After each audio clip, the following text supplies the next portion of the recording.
Good morning, good afternoon, good evening. Whenever you are watching this video, the blessing of God may arrive to you. जय हिंद, मैं हूँ Rajesh sir. आप बोलोगे इतना अंग्रेजी, हम तो हिंदी मीडियम से पढ़कर आए हैं। मेरे भाई आपको केमिस्ट्री को ऐसा समझाएंगे ना कि लगेगा क्लास 10th का जो साइंस है हिंदी में उससे भी आसान है। लेकिन आप क्लास 11th का केमिस्ट्री बुक खोल कर देखोगे तो आपको पता चलेगा कि भाई सच में ज़बरदस्त तरीके से पढ़ाया गया है। तो क्लास 11th का केमिस्ट्री एटॉमिक स्ट्रक्चर का पहला लेक्चर में हम लोग आज क्या क्या देखने वाले हैं देख लेते हैं 10 सेकंड में। हम लोग पहले पढ़ेंगे एटॉमिक थ्योरी, डाल्टन का एटॉमिक थ्योरी, क्योंकि पूरा बेस तैयार करेंगे, एटम के बारे में जानकारी इकट्ठा करेंगे सबसे पहले। फिर हम लोग पढ़ेंगे कि भाई यदि एटम जो है ना यदि बड़ा साइज का होता तो प्रैक्टिकल लाइफ में कैसा दिखता, क्योंकि एटम इतना छोटा होता है कि आप इमेजिन भी नहीं कर पाओगे। वो आंख से नहीं, माइक्रोस्कोप से नहीं, कंपाउंड माइक्रोस्कोप से नहीं, इलेक्ट्रॉन माइक्रोस्कोप से भी नहीं दिखता है यार। उसको देखने के लिए स्पेशल तरह का मशीन का यूज़ किया जाता है जिसको हम लोग STM कहते हैं, स्कैनिंग टनलिंग मशीन। वो भी एक्चुअल पिक्चर नहीं दिखाता है, डिजिटल इमेज दिखाता है। तो मेरे भाई बोला ना कि यदि प्रैक्टिकल लाइफ में एटम को देखे ना तो थॉमसन बोला कि भाई वो तरबूज के जैसा दिखता है ना, जिसमें पॉजिटिव चार्ज जो होता है सो लाल लाल वाला पार्ट होता है, खाने वाला पार्ट होता है, और जो नेगेटिव चार्ज होता है वो उसका दाना होता है। पूरा डिटेल में देखेंगे है ना, डिफिनेशन के साथ। उसके बाद भाई साहब आए रदरफोर्ड और बोले ना कि भाई जे थॉमसन जो बात बोल रहा है ना वो एकदम गलती है। तो उसको सुधार करके अच्छा मॉडल बनाया जिसमें उस न्यूक्लियस का कॉन्सेप्ट दिया कि भाई न्यूक्लियस भी होता है बीचों बीच में जो पॉजिटिव चार्ज होता है, बहुत छोटा पार्ट में पॉजिटिव चार्ज वहाँ पर पाया जाता है। ऐसा पढ़ा था कौन? रदरफोर्ड। इसके बारे में पढ़ेंगे कि न्यूक्लियस तो बताया तो फिर भी ठीक है, न्यूक्लियस का रेडियस को नाप दिया कि भाई कितना उसका होगा रेडियस, न्यूक्लियस का रेडियस भी निकालने के लिए बताया। तो इसीलिए ये जो जो रदरफोर्ड एटॉमिक मॉडल है वो बहुत ही इंपॉर्टेंट हो जाता है। अब चलिए स्टार्ट करते हैं हम लोग पूरा का पूरा लेक्चर, है ना। तो हम लोग का चैप्टर का नाम है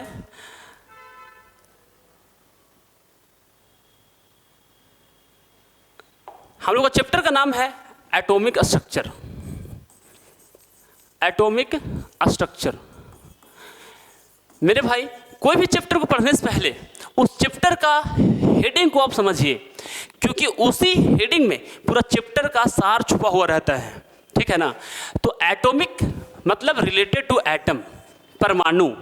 स्ट्रक्चर मतलब उसका बनावट, मतलब एटम के अंदर जो बनावट है ना, अंदर एटम के अंदर क्या है ना, एटम कैसा दिखता है उसके बारे में टोटल का टोटल इकट्ठा जानकारी हम लोग पढ़ते हैं एटॉमिक स्ट्रक्चर के अंदर। मेरे भाई सबसे पहले यदि बात करें ना कि एटॉमिक में एटम जो वर्ड है वो बना है एटोमियो से। किससे मिलकर बना हुआ है? एटोमियो से, और जिसका मतलब होता है इनडिविजिबल। क्या होता है? इनडिविजिबल। इनडिविजिबल मतलब जिसको बांटा ना जा सके, है ना, वो उसको और खंडन नहीं कर सकते हैं, और टुकड़ा नहीं बना सकते हैं, और छोटा छोटा पार्ट में कन्वर्ट नहीं कर सकते हैं, उसको बोला गया था एटम। ठीक है, कोई कंफ्यूजन नहीं है सर। चलिए थोड़ा आगे बढ़ते हैं। अब हम लोग यदि बात करें सबसे पहले बात है ना इसमें, तो भाई देखो थोड़ा सा, है ना, सबसे पहले एटॉमिक जो थ्योरी है ना किसी भी मैटर का, वो सबसे पहले दिया था कौन? John Dalton. कौन दिया था? John Dalton. कब दिया था भाई? कब दिया था, है ना? जॉन डाल्टन 1808 में, 1808 में। उसका जो थ्योरी है ना, उसको हम लोग बोलते हैं डाल्टन एटॉमिक थ्योरी, है ना। और उसको माना जाता है क्या? Ultimate particle of matter. क्या बोला जाता है ना, जो एटम होता है ना, जो एटम है ना, वो डाल्टन एटॉमिक थ्योरी के अनुसार वो क्या होता है? सबसे छोटा पार्टिकल होता है, सबसे छोटा टुकड़ा होता है किसी भी मैटर का, किसी भी पदार्थ का, ठीक है ना। तो ये बोला था कौन? Dalton atomic theory. Dalton atomic theory जो है ना सबसे पहले कब दिया गया था?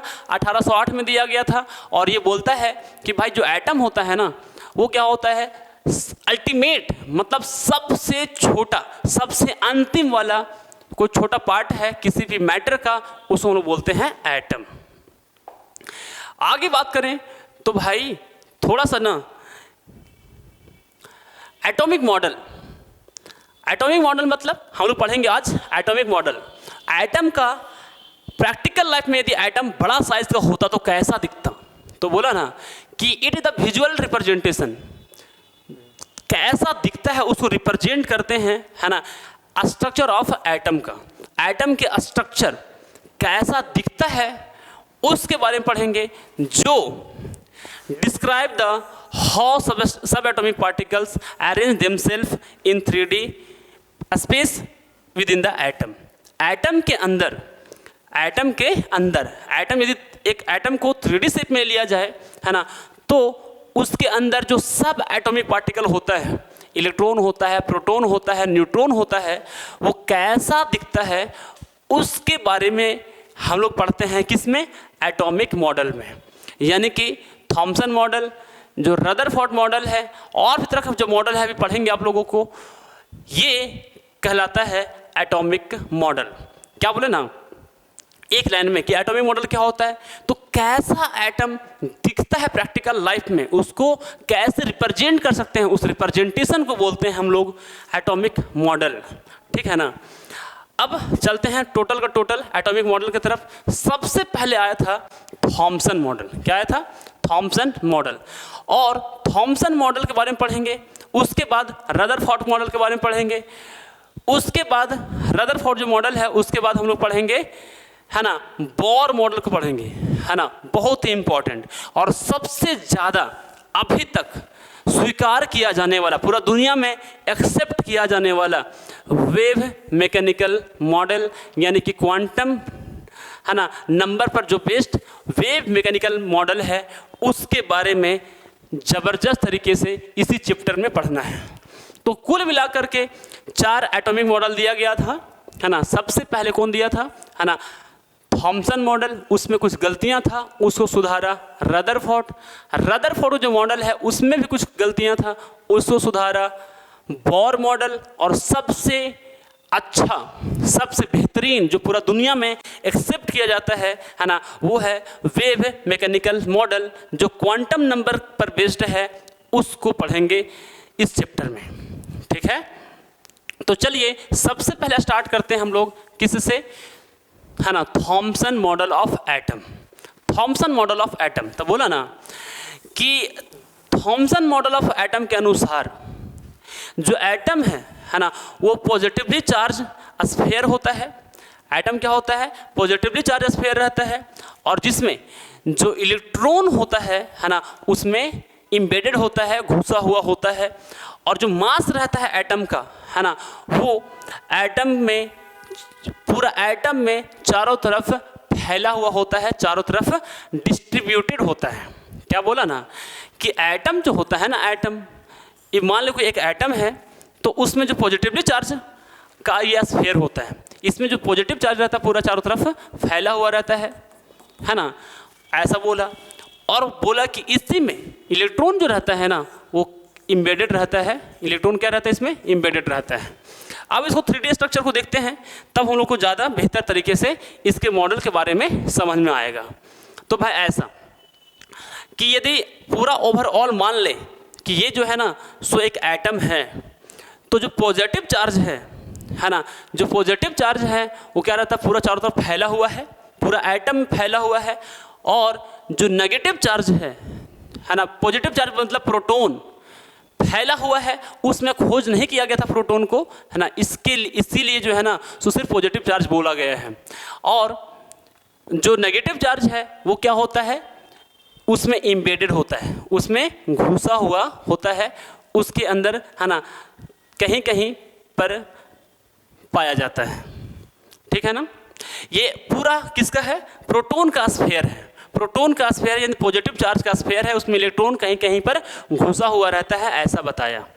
यदि एटॉमिक रदरफोर्ड का एटॉमिक मॉडल को हम लोग यदि प्रैक्टिकल लाइफ में देखें तो बोलता है कि एटॉमिक मॉडल जो होता है प्रैक्टिकल लाइफ में तरबूज सा देखने में लगता है, जहाँ पर चारों तरफ जो रहता है सो पॉजिटिव चार्ज फैला हुआ रहता है और जो इलेक्ट्रॉन होता है वो दाना के जैसा, जिसमें तरबूज में जो दाना होता है जिस तरह से बीच बीच में घुसा हुआ रहता है उस तरीके से इलेक्ट्रॉन जो रहता है ना सो चारों तरफ क्या रहता है, फैला हुआ होता है ना, इम्बेडेड होता है, घुसा हुआ होता है उसमें। ठीक है, तो ये था थॉमसन मॉडल ऑफ एटम जो दिया गया था 1904 में। 1904 में क्या दिया गया था कि जो एटम प्रैक्टिकल लाइफ में दिखेगा ना तो तरबूज के जैसा दिखेगा, जिसमें लाल लाल जो खाने वाला पार्ट रहता है, एडिबल पार्ट रहता है ना, वो पॉजिटिव चार्ज प्रोटॉन को रिप्रेजेंट करता है और जो सीड होता है उसमें जो दाने होते हैं वो इलेक्ट्रॉन को रिप्रेजेंट करती है। चलिए यदि आगे बढ़ें तो थोड़ा सा इसमें देख लेते हैं भाई, है ना, कि ये तो हो गया जो थॉमसन का मॉडल है एटम का, है ना, उसको बोला जाता है प्लम्बम पडिंग, मतलब खीर। हलवा जो होता है ना, बिल्कुल उसके तरह से भी देखने में लग सकता है, जिसमें है ना हलवा चारों तरफ और उसमें बीच बीच में क्या रहता है, चेरी लगा हुआ रहता है, तो समझो इलेक्ट्रॉन है ना, और फिर चारों तरफ जो हलवा है खाने वाला चीज़ होता है ना, वो क्या होता है, पॉजिटिव चार्ज होता है। या तो बोलता है ना कि वाटरमेलन मॉडल बोल सकते हैं, क्या क्या बोल सकते हैं, प्लम पडिंग, ठीक है ना, प्लम पडिंग। जैसे कि बोले कि भाई ये समझिए ना कि एक क्या है ना, हलवा है, ठीक है ना, खीर समझ लीजिए जिसमें किशमिश काजू बीच में जो डाला हुआ है वो है इलेक्ट्रॉन, और जो पूरा जो बाकी जो पार्ट है वो क्या है, पॉजिटिव है, वो बाकी जो पार्ट है वो पॉजिटिव है, ठीक है ना। और बोल सकते हैं कि वो तरबूज के जैसा लगता है दिखने में, इसीलिए इसको बोला जाता है, याद रखिएगा, प्लम्बम, है ना, पडिंग भी बोल सकते हैं, या तो बोल सकते हैं कि रेजिन पडिंग भी बोल सकते हैं, रेजिंग पडिंग भी बोल सकते हैं, वाटरमेलन मॉडल भी बोल सकते हैं। जो मास होता है एटम का, है ना, वो क्या रहता है, चारों तरफ डिस्ट्रीब्यूटेड होता है, चारों तरफ फैला हुआ होता है। ठीक है, अब यदि बात करें इसका ड्रॉबैक, है ना, कि इसमें क्या गलतियां था जो बाद में आगे जा कर के, है ना, लोग ने पता लगाया कि भाई इसमें क्या क्या गलतियां हैं। जो थॉमसन का मॉडल था एटम का, उसमें क्या क्या गलतियां हैं, तो सबसे पहले गलतियां हैं कि वो it could not explain the stability of atom, atom stable क्यों है इसके बारे में वो एक्सप्लेन नहीं कर पाया। इसके बारे में थोड़ा सा और समझाते हैं हम आप लोगों को। जैसे बोला ना कि थॉमसन बोला कि जो इलेक्ट्रॉन होता है ना वो इम्बेडेड रहता है एटम में चारों तरफ, ठीक है, इम्बेडेड है, घुसा हुआ है। तो बहुत सारे लोग सवाल पूछा, साइंटिस्ट लोग पूछा, रदरफोर्ड पूछा कि भाई जब इलेक्ट्रॉन इम्बेडेड है उसके अंदर तो इलेक्ट्रॉन नेगेटिव चार्ज है, तो उसके बीच में फोर्स लगेगा तो रिपेल करेगा एक दूसरे को, क्योंकि दोनों सेम चार्ज है, रिपेल करेगा तो एटम के बाहर फैल सकता है, एटम के बाहर निकल सकता है और एटम फट सकता है। लेकिन ऐसा होता नहीं है। स्टेबल कैसे है एटम, उसके बारे में थॉमसन का जो मॉडल है वो एक्सप्लेन नहीं कर पाया।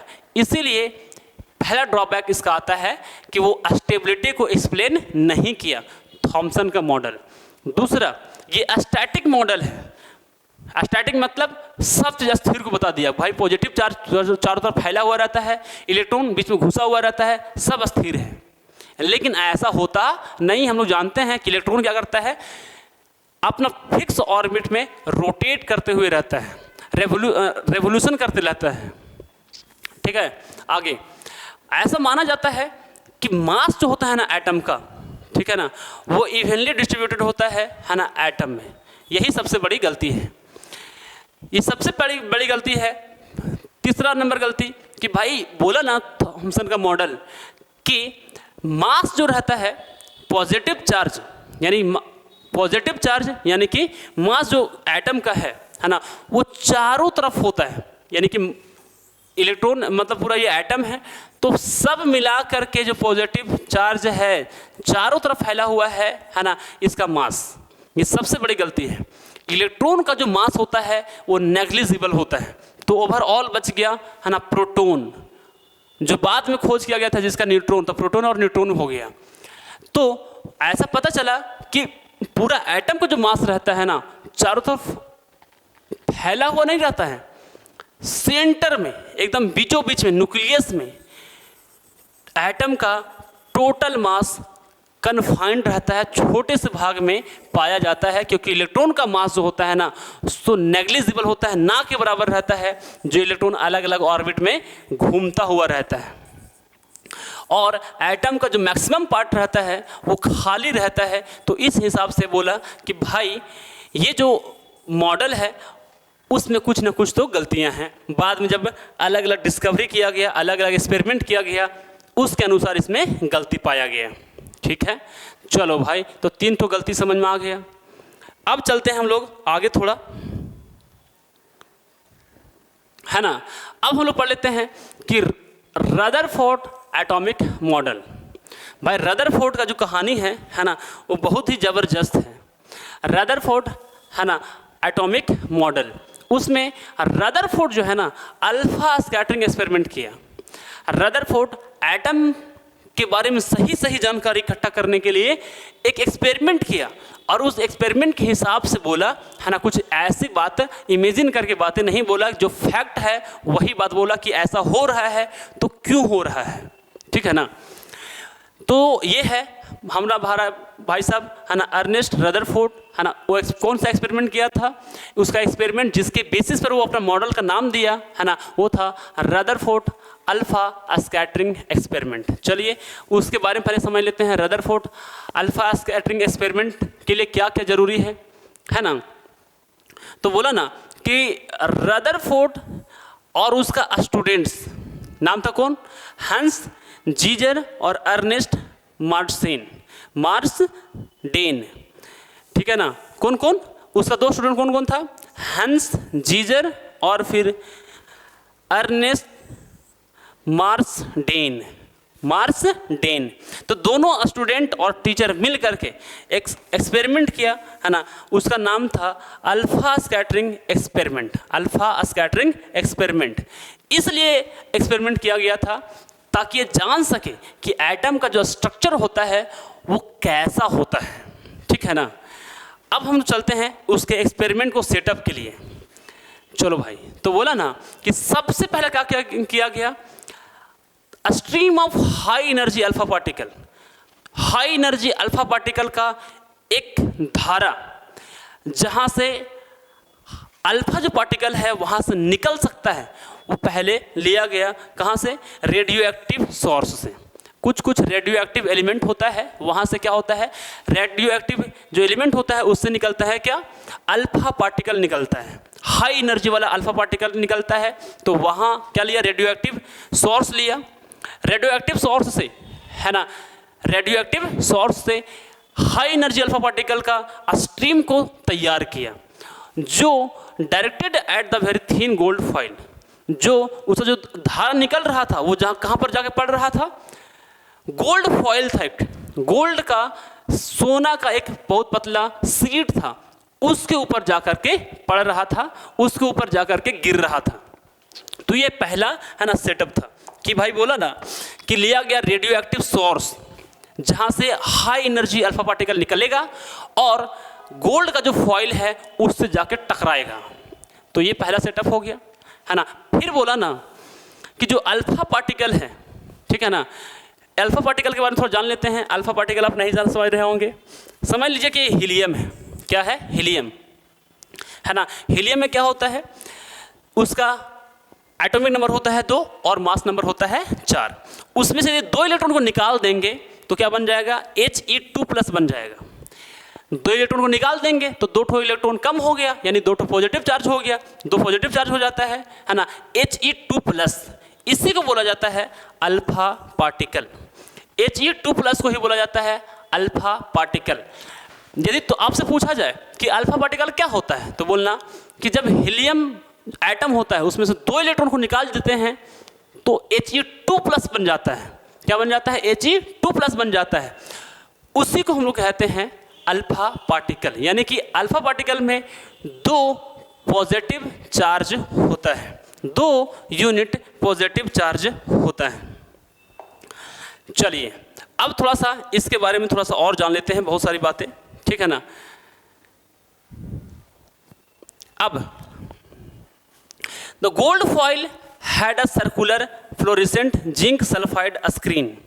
अब क्या था ना, जो गोल्ड फॉइल था, है ना, गोल्ड फॉइल जहां पर था वहां पर क्या था? सर्कुलर फ्लोरेसेंट जिंक सल्फाइड का स्क्रीन था।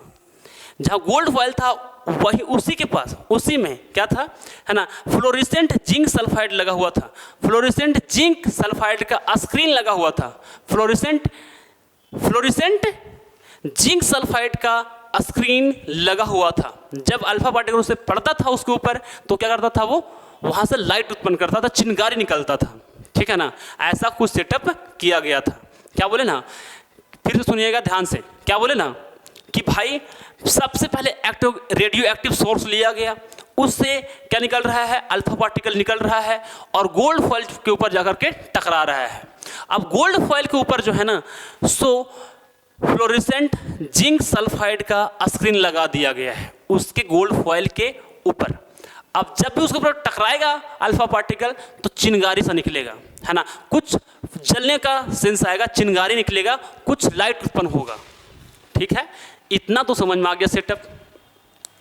अब जब पता लगाया, जब एक्सपेरिमेंट हुआ तो ये पता चला ना कि भाई ये जो है ना सो जा रहा है ना, अल्फा पार्टिकल जा रहा है। ये वाला गोल्ड फॉइल में एक एटम ले लो, ठीक है ना, गोल्ड फॉइल में गोल्ड का एक एटम ले लो, ये है Au का एटम। अब जब जा रहा है तो क्या हो रहा है ना, कुछ अल्फा पार्टिकल सीधा एकदम पार हो जा रहा है, सीधा एकदम पार हो जा रहा है, कुछ डिफ्लेक्शन नहीं हो रहा है। लेकिन कुछ बहुत कम ऐसा अल्फा पार्टिकल था, वो क्या कर रहा है, कुछ डिफ्लेक्ट होकर के चला जा रहा है। क्या हो रहा है ना कि एक्चुअली है, ये है He2+ है, अल्फा पार्टिकल है। जब दूर में रहेगा, दूर से पास होगा न्यूक्लियस से, न्यूक्लियस के दूर से पास होगा तो कोई फोर्स एक्सपीरियंस नहीं करेगा, उस पर कोई फोर्स नहीं लगेगा, सीधा पार हो जाएगा। लेकिन इसके नज़दीक से यदि पास होगा तो ये भी पॉजिटिव चार्ज है, प्रोटॉन न्यूक्लियस में, और ये भी क्या पॉजिटिव चार्ज है, तो उसे फोर्स लगेगा और कुछ एंगल बना करके वो डिफ्लेक्ट कर जाएगा, ठीक है। क्या बोले ना कि पॉजिटिव चार्ज है तो पॉजिटिव चार्ज में कुछ पॉजिटिव चार्ज है। अब इसमें न्यूक्लियस में कुछ पॉजिटिव चार्ज है और He2+ में पॉजिटिव चार्ज है। अब पॉजिटिव यदि पास में आएगा तो उसको रिपेल करेगा, जिसकी वजह से कुछ एंगल बना करके डिफ्लेक्ट करता है। और बहुत कम ऐसा अल्फा पार्टिकल था जब इसके पास से आ रहा था एकदम बाउंस बैक हो जा रहा था, एकदम जैसे सीधा आया एकदम स्ट्रेट बैक। तो भाई रदरफोर्ड को कुछ बातें समझ में आया कि भाई कुछ तो है। अब क्या समझ में आया, है ना, यही बात को हम लोग देखते हैं कि रदरफोर्ड को इस एक्सपेरिमेंट से क्या क्या समझ में आया,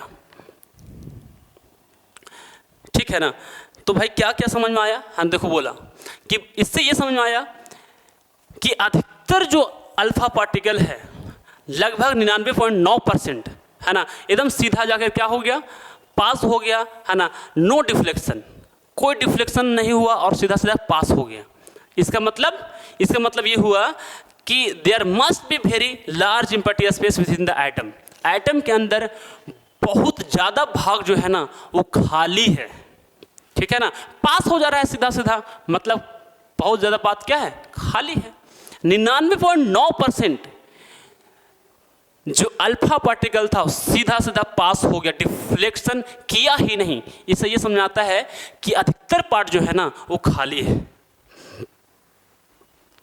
अब थोड़ा सा आगे, है ना, थोड़ा सा आगे देखें तो बोलता है उसमें से कुछ जो है ना डिफ्लेक्ट करता है स्मॉल एंगल से, कुछ जो है ना सो बहुत कम एंगल बना कर डिफ्लेक्ट करता है क्योंकि रिपल्सिव फोर्स उस पर लगता है। बताएं कि न्यूक्लियस है पॉजिटिव चार्ज, उसके पास से यदि अल्फा पार्टिकल गुजरेगा तो उसके बीच में फोर्स लगेगा और क्या हो जाएगा, डिफ्लेक्ट कर जाएगा, है ना। तो रिपल्सिव फोर्स लगता है ना। इससे ये कंक्लूड किया जाता है, इससे ये पता चलता है कि पूरा जो है ना पॉजिटिव चार्ज, ठीक है ना, वो बहुत ही छोटा भाग में पाया जाता है, सेंटर में पाया जाता है। मतलब इससे दूसरा जो है ना कंक्लूजन ये निकलता है कि एटम के अंदर जो पॉजिटिव चार्ज है ना बहुत छोटे से भाग में है, छोटे से भाग में है, जिसकी वजह से बहुत कम ही अल्फा पार्टिकल जो है ना सो एंगल डिफ्लेक्ट करके मूव कर रहा है, एंगल डिफ्लेक्ट करके गुजर रहा है उसके पास से। ठीक है, चलिए समझ में आया, मजा आया, है ना। अब जो अगला पोस्टुलेट है उसका, है ना, वो बोला ना कि भाई उसमें से बहुत ही कम, ठीक है ना, suffered large reflection more than 90 degree, 90 degree से ज़्यादा क्या किया, एंगल बना करके वो डिफ्लेक्ट कर रहा था। बहुत अधिकतर जो एटम था मैक्सिमम वो स्टेट पार कर गया। कुछ ऐसा एटम था, है ना, बहुत स्मॉल एंगल बनाकर डिफ्लेक्ट किया, और कुछ जो है ना सो बहुत ज़्यादा बड़ा एंगल बना करके डिफ्लेक्ट किया, 90 से ज़्यादा एंगल बना करके डिफ्लेक्ट किया, ठीक है ना। और या तो फिर क्या हो गया, बाउंस बैक हो गया, वो तो एकदम सीधा वापस लौट गया, ठीक है ना। जिस डायरेक्शन से वो आया था, है ना, उसी डायरेक्शन से वो वापस लौट गया, विच में be due to direct collision with a heavy positive charge mass. बोलता है वो इसलिए ऐसा हुआ होगा क्योंकि बीच में क्या है, सेंटर में पॉजिटिव चार्ज है, उससे टक्कर लगा, बाउंस बैक हो गया, जिसकी वजह से क्या हुआ, बाउंस बैक हो जा रहा था। क्या इसको समझ सकते हैं ऐसे, इधर ऊपर में नीचे में क्या है, खाली है तो बिल्कुल स्ट्रेट पास हो गया। यदि इसके नज़दीक से बिल्कुल पार रहता, नज़दीक से पास होता तो इस पर फोर्स लगता तो कुछ एंगल बना के डिफ्लेक्ट कर गया। यदि बीचों बीच से अगर टक्कर मारा तो भाई तो पास होने तो देगा नहीं यार, क्योंकि ये भी पॉजिटिव चार्ज है, अल्फा पार्टिकल भी पॉजिटिव चार्ज है, तो बाउंस बैक हो जाता है, या तो 90 डिग्री से ज़्यादा एंगल बना करके डिफ्लेक्ट होता है। ठीक है, तो ये था रदरफोर्ड का ऑब्जर्वेशन और एक्सपेरिमेंट। चलिए आगे बढ़ते हैं और समझते हैं इसके रदरफोर्ड का न्यूक्लियर एटॉमिक मॉडल। इस एक्सपेरिमेंट के अनुसार वो क्या क्या बातें बताया एटम के बारे में, वो उसी को हम लोग बोलते हैं रदरफोर्ड एटॉमिक मॉडल। तो भाई बोला ना, इस मॉडल के अनुसार जो पॉजिटिव चार्ज होता है वो क्या होता है, most of the mass of the atom are densely concentrated in the extremely small region. जो पॉजिटिव चार्ज होता है ना वो सेंटर में, एटम का सेंटर में पाया जाता है, और वही जो पार्ट है वो पूरा एटम के मास को रिप्रेजेंट करता है। पॉजिटिव चार्ज और जो अधिकतर मास होता है एटम का, है ना, वो कहाँ पर होता है, बहुत ही स्मॉल रीजन में होता है, बहुत छोटे भाग में होता है, बहुत छोटे भाग में कन्फाइंड रहता है, बहुत छोटे भाग में पाया जाता है। ठीक है, ये जो पोर्शन है, वो जो जगह है ना एटम का, उसको हम लोग बोलते हैं न्यूक्लियस। उसको हम लोग क्या बोलते हैं, न्यूक्लियस। बोला ना कि भाई पूरे एटम का जो पॉजिटिव चार्ज है और पूरे एटम को जो अधिकतर मास होगा ना वो बहुत ही छोटा पार्ट में पाया जाता है, बहुत छोटा रीजन में पाया जाता है, बहुत छोटा भाग में पाया जाता है, जिसको हम लोग क्या कहते हैं, न्यूक्लियस कहते हैं। ठीक है ना, मतलब एटम का जो पॉजिटिव चार्ज है ना वो भी एकदम सेंटर में होगा, न्यूक्लियस में होगा, बहुत छोटा पार्ट में होगा, और एटम का पूरा ओवरऑल जो मास होगा ना वो भी अधिकतर जो मास है, मैक्सिमम मास है, 99% जो मास है वो सेंटर में ही होगा, उसी न्यूक्लियस के अंदर होगा। चलिए बहुत समझ में आ गया भाई। अब थोड़ा सा आगे, अब क्या बोलते हैं ना, nucleus is surrounded by electrons that move. Nucleus जो होता है ना वो क्या होता है, इलेक्ट्रॉन से सराउंडेड रहता है, इलेक्ट्रॉन से घिरा हुआ होता है। जो न्यूक्लियस होता है ना वो इलेक्ट्रॉन से घिरा हुआ होता है, और वो क्या करता है, इलेक्ट्रॉन मूव करता हुआ रहता है बहुत हाई स्पीड से न्यूक्लियस के चारों ओर, है ना, कैसा, सर्कुलर पाथ में, जिसको हम लोग क्या कहते हैं, ऑर्बिट कहते हैं। भाई बोला ना कि जो न्यूक्लियस के चारों ओर इलेक्ट्रॉन क्या करते रहता है, घूमते रहता है, सर्कुलर पाथ में घूमते रहता है ना, उसको हम लोग बोलते हैं ऑर्बिट। यानी कि एटम के अंदर जो इलेक्ट्रॉन होता है ना, जिस फिक्स ऑर्बिट में घूमता रहता है, वो क्या रहता है, एक फिक्स ऑर्बिट में घूमता रहता है, एक फिक्स सर्कुलर पाथ में घूमते रहता है, उस सर्कुलर पाथ को ही हम लोग बोलते हैं ऑर्बिट।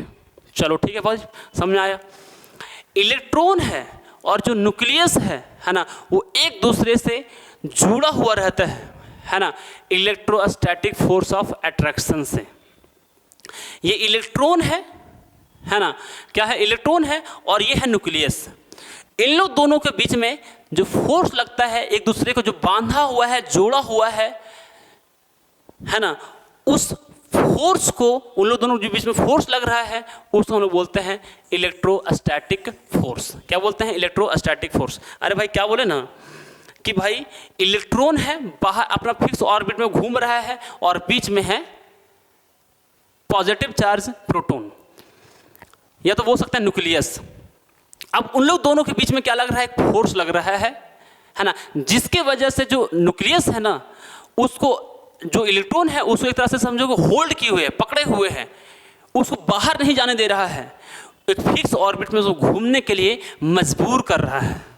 ठीक है, चलो भाई आगे चलते हैं और भाई यहाँ पर समझते हैं। रदरफोर्ड जो न्यूक्लियर एटॉमिक मॉडल है ना, वो बोला कि जो वॉल्यूम होता है ना न्यूक्लियस का, वो बहुत ही स्मॉल होता है और सिर्फ minute fraction of total volume of atom होता है। मतलब एटम का जो टोटल वॉल्यूम है उसके कुछ ही फ्रैक्शन, उसका कुछ ही भाग के बराबर होता है न्यूक्लियस का वॉल्यूम। ऐसा समझो ना कि न्यूक्लियस कितना साइज का होगा पूरा एटम की तुलना में, तो एक बहुत बड़ा स्टेडियम है, उस स्टेडियम के बीचों बीच में एक बॉल रख दो, उस बॉल का जो साइज पूरा एटम के साइज में जितना छोटा होगा उतना ही छोटा होता है न्यूक्लियस का साइज। और यदि हम बोला कि वॉल्यूम भी निकाल सकते हैं, तो जो वॉल्यूम होता है ना, वॉल्यूम जो होता है एटम का है ना, वो न्यूक्लियस की जो एटम है उसमें 10 के पावर 15 से मल्टीप्लाई कर देंगे, उसके बराबर होता है ना, उसके बराबर होता है। वॉल्यूम ऑफ न्यूक्लियस है ना, उसमें 10 के पावर 15 मल्टीप्लाई कर देंगे, तब बराबर आएगा वॉल्यूम ऑफ एटम का वॉल्यूम के बराबर होगा, इतना वो छोटा होता है। चलिए, अब रदरफोर्ड जो न्यूक्लियर एटॉमिक मॉडल है ना, उसमें और भी बातें बताया था। चलो पहले तो समझ आया है ना कि जो वॉल्यूम ऑफ एटम है वो 10 के पावर 15 टाइम्स है वॉल्यूम ऑफ न्यूक्लियस के। चलो, यदि देखा जाए order of radius of the nucleus का रेडियस की बात करें तो होता है 10 के पावर -15 मीटर। कितना होता है? 10 के पावर -15 मीटर। जो ऑर्डर है रेडियस किसका? एटम का, वो होता है 10 के पावर -10 मीटर, है ना। न्यूक्लियस का जो रेडियस बात करें तो 10 के पावर -15, बहुत छोटा। और एटम का रेडियस को देखा जाए तो 10 के पावर -10, 10 के पावर -10। यदि उन लोग दोनों का रेशियो निकाले, रेडियस ऑफ एटम और रेडियस ऑफ न्यूक्लियस, तो पता चलता है रेडियस ऑफ एटम कितना है? 10 के पावर -10, है ना, और रेडियस ऑफ न्यूक्लियस है 10 के पावर -15। कट करेंगे तो आ जाएगा 10 के पावर 5। कैसे? 10 के पावर माइनस कितना है? 10 है, और 10 के पावर कितना है? -15 है। तो डिवाइड में क्या होता है? डिवाइड में पावर घट जाता है, तो -10, है ना, और डिवाइड में पावर घट जाता है तो माइनस और -15, है ना। तो कितना हो जाएगा? -10 और माइनस +15, यानी कि सिर्फ आया 5, यानी कि 10 के पावर 5 के बराबर होगा, है ना, radius of atom radius of nucleus के तुलना में। ठीक है ना, ऐसा बोल सकते हैं। एटम का जो रेडियस होगा न्यूक्लियस के जो रेडियस है उसके 10 के पावर 5 टाइम्स होता है। चलिए, और थोड़ा सा कुछ बात समझते हैं, है ना, बहुत ज़बरदस्त तरीके से भाई, बहुत ही इंपॉर्टेंट है ना। चलो ये बात को जो है ना एकदम गांठ लेना, बांध लेना मेरे भाई, बहुत इंपॉर्टेंट है, एग्जाम में पूछा गया है कि रदरफोर्ड का जो न्यूक्लियर एटॉमिक मॉडल है उसमें जो रेडियस ऑफ न्यूक्लियस जो होता है ना, रेडियस का किसका, है ना, रेडियस ऑफ न्यूक्लियस, न्यूक्लियस का जो रेडियस होता है, न्यूक्लियस का जो रेडियस होता है ना, वो प्रोपोर्शनल होता है cube root of number of nucleons, number of nucleons, है ना। जैसे बोले ना कि न्यूक्लियॉन कितना होता है, न्यूक्लियॉन मतलब क्या होता है, पहली बात तो समझो कि न्यूक्लियॉन क्या होता है, NUCLEONS, न्यूक्लियॉन्स मतलब प्रोटॉन और न्यूट्रॉन, प्रोटॉन और न्यूट्रॉन जो न्यूक्लियस के अंदर होता है, दोनों को एक साथ ही बोला जाता है न्यूक्लियॉन। क्या बोला जाता है, न्यूक्लियॉन, या तो बोल सकते हैं, है ना, कि न्यूक्लियस, दोनों के साथ में क्या बोल सकते हैं, न्यूक्लियस, ठीक है ना। तो प्रोटॉन और न्यूट्रॉन को क्या बोला जाता है, न्यूक्लियंस बोला जाता है, न्यूक्लियंस। तो ये प्रोटॉन भी न्यूक्लियंस है और फिर न्यूट्रॉन भी न्यूक्लियंस है, ठीक है ना। तो क्या बोला ना कि रेडियस जो होता है न्यूक्लियस का, रेडियस जो न्यूक्लियस का होता है ना, रेडियस जो न्यूक्लियस का है, रेडियस जो न्यूक्लियस का है ना, वो किसके बराबर होता है, प्रोपोर्शनल होता है। किसके प्रोपोर्शनल है, रेडियस ऑफ न्यूक्लियस प्रोपोर्शनल है ना, किसके, cube root of number of nucleons. मान लो कि नंबर ऑफ न्यूक्लियंस ए है ना, उसके क्यूब रूट के प्रोपोर्शनल होता है, उसके क्यूब रूट के प्रोपोर्शनल होता है। जितना न्यूक्लियंस है ना, उसके क्यूब रूट के प्रोपोर्शनल होता है कौन, radius of nucleus, radius of nucleus, ठीक है ना। यदि हम लोग यहाँ पर रेडियस ऑफ न्यूक्लियस को जगह पर या प्रोपोर्शनलिटी साइन को हटाते थे, इक्वल टू आता है, उसके लिए एक आता है ना, R0 कांस्टेंट, और ये न्यूक्लियन का संख्या का क्यूब रूट। ये वाला रिलेशन को थोड़ा सा याद रखिएगा भाई, बहुत इंपॉर्टेंट है, एग्जाम में पूछा गया है, ठीक है ना। इसके बाद थोड़ा सा R0 है ना, जिसको R0 का जो वैल्यू होता है कांस्टेंट है, प्रोपोर्शनलिटी कांस्टेंट है, इसका वैल्यू होता है 1.33 10⁻⁻15 मीटर। ए मतलब है ना, मास नंबर, है ना। ए मतलब क्या है ना, जो न्यूक्लियन का मास है उसके बारे में, मास, या तो फिर बोल सकते हैं, है ना, नंबर ऑफ न्यूक्लियंस के बराबर होता है, नंबर ऑफ न्यूक्लियंस के बराबर होता है मास नंबर। प्रोटॉन और न्यूट्रॉन को प्लस कर देते हैं, जोड़ देते हैं, तो वो आता है किसके बराबर आता है ना, नंबर ऑफ न्यूक्लियंस जो होता है प्रोटॉन प्लस न्यूट्रॉन, वही कहलाता है ना, मास। क्या कहलाता है, मास नंबर, ठीक है ना। और आर मतलब है रेडियस ऑफ न्यूक्लियस यहाँ पर, तो जो पहले समझा दिए हैं। तो आज का लेक्चर यहीं पर करते हैं द एंड, ठीक है ना।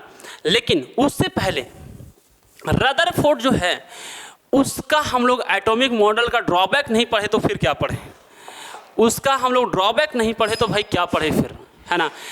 उसमें क्या गलती था, है ना, और क्यों फिर आया बोर एटॉमिक मॉडल, उसके बारे में जानकारी इकट्ठा कर लेते हैं भाई। एक बात सिर्फ बोलेंगे कि भाई बोला ना कि